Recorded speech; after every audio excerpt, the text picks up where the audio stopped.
everyone, once again welcome back to our channel. Today we are going to discuss new topic in business ethics and corporate governance, that is what corporate governance, and we are also going to discuss the principles of corporate governance and 4 pillars of corporate governance. So let's move in.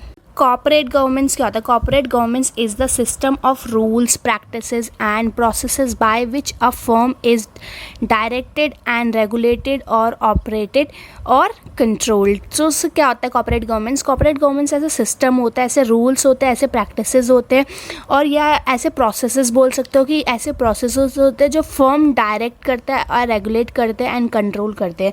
ऐसे rules regulation को जो firm है वो क्या करते हैं? Direct करते हैं, रेगुलेट करते हैं, ऑपरेट करते हैं और या कंट्रोल करते हैं. ठीक है, उन चीज़ को बोलते हैं हम कॉर्पोरेट गवर्नेंस.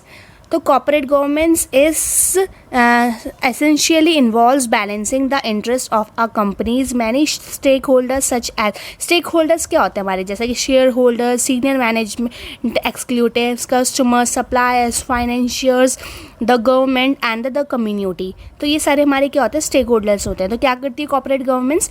इन्वॉल्व करती हैं उनके बैलेंस करने के लिए कुछ ऐसी चीज़ें इन्वॉल्व करेंगे, एसेंशियल चीज़ें इन्वॉल्व करेंगे कि जो उनका इंटरेस्ट है कंपनी में वो बना रहे, वो बैलेंस करके रखें. ठीक है, आगे बढ़ते हैं. तो आगे आता है since corporate governance provide the framework for attaining a companies objective.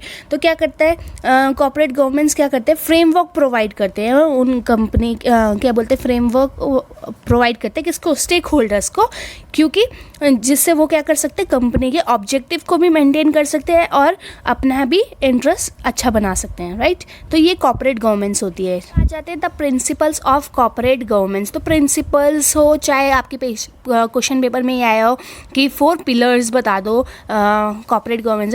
Right the 4 pillars of corporate governance. तो 4 पिलर्स भी यही आता है और प्रिंसिपल्स भी पूछा जाता है तो उसमें भी यही आते हैं. ठीक है, तो अगर पिलर भी पूछा होगा तो भी आपको कोई नर्वस होने की ज़रूरत नहीं है. You can write this answer there.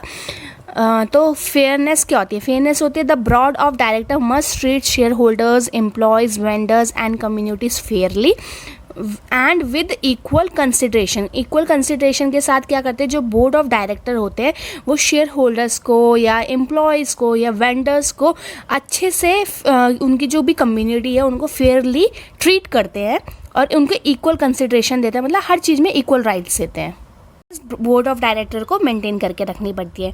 Next आता है ट्रांसपेरेंसी. ट्रांसपेरेंसी का मतलब होता है the board of director should provide timely, accurate, clear information about such things as financial performance, conflicts of interest, risk to shareholders and other stakeholders. तो board of director को क्या करना चाहिए? अच्छे से एक्यूरेट इन्फॉर्मेशन प्रोवाइड करनी चाहिए. Financial से रिलेटेड जो भी इंफॉर्मेशन है वो एक्यूरेट प्रोवाइड करनी चाहिए कि भाई ये कंडीशन है हमारी कंपनी की, इसके अकॉर्डिंग, और सच थिंग्स जैसे फाइनेंशियल परफॉर्मेंस कैसी है हमारी कंपनी की और कौन कौन सी कॉन्फ्लिक्ट आते हैं इंटरेस्ट के टाइम पे और रिस्क क्या क्या है शेयर होल्डर्स अगर हमारे उसमें वो करते हैं. तो ये सारी चीज़ें उनको क्या करनी पड़ती है? एक्यूरेट और क्लियर इन्फॉर्मेशन के साथ बतानी पड़ती है. तो ये ट्रांसपेरेंसी कंपनी के जो कॉर्पोरेट गवर्नेंस है उनमें होनी चाहिए. ठीक है, नेक्स्ट वन आ जाता है अकाउंटेबिलिटी. अकाउंटेबिलिटी क्या होता है? The board must explain the purpose of a companies activity and the result conducted. तो जो बोर्ड ऑफ डायरेक्टर होते हैं उन्हें ज़रूर क्या बोलते हैं पर्पस बताना चाहिए कि कंपनी ये एक्टिविटी कर रही है तो उसका क्या पर्पस है, क्या मोटिव है कि क्या अचीव करना चाहती है, and the result of its conduct. और रिजल्ट भी बताने चाहिए कि हमने अभी तक इतना करा है तो इससे हमें ये फ़ायदे हुए हैं. It and the company leadership are accountable for the assessment of the company's capacity. तो जो लीडर्स होते हैं वो क्या बोलते हैं जो अकाउंटेबिलिटी होती है वो उसके लिए जो भी कंपनी की पोटेंशियल होती है, कैपेसिटी होती है, तो उसकी वो क्या बोलते हैं उसका जिम्मेदारी उनके ऊपर होती है. जो भी परफॉर्मेंस होती है कंपनी के अंदर, जो कैपेसिटी होती है, पोटेंशियल होते हैं, तो ये सारे किसके ऊपर होता है? जो लीडरशिप होते हैं हमारी कंपनी में, लीडरशिप होते हैं ना ऊपर, तो उनको बोला जाता है जो सीनियर एक्सिक्यूटिव्स होते हैं.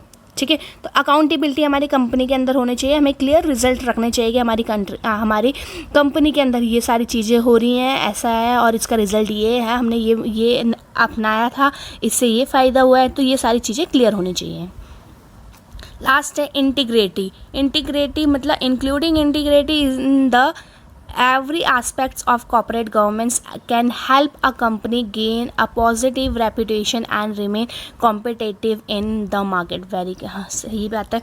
तो कॉर्पोरेट गवर्नमेंट्स क्या करता है कि एक मेंटेन करके रखता है, ऐसा एस्पेक्ट मेंटेन करके रखता है कि वो हेल्प करता है कंपनियों की कि कंपनियां गेन करें पॉजिटिव वे में और अपनी पॉजिटिव रेपुटेशन बना के रखे मार्केट के अंदर.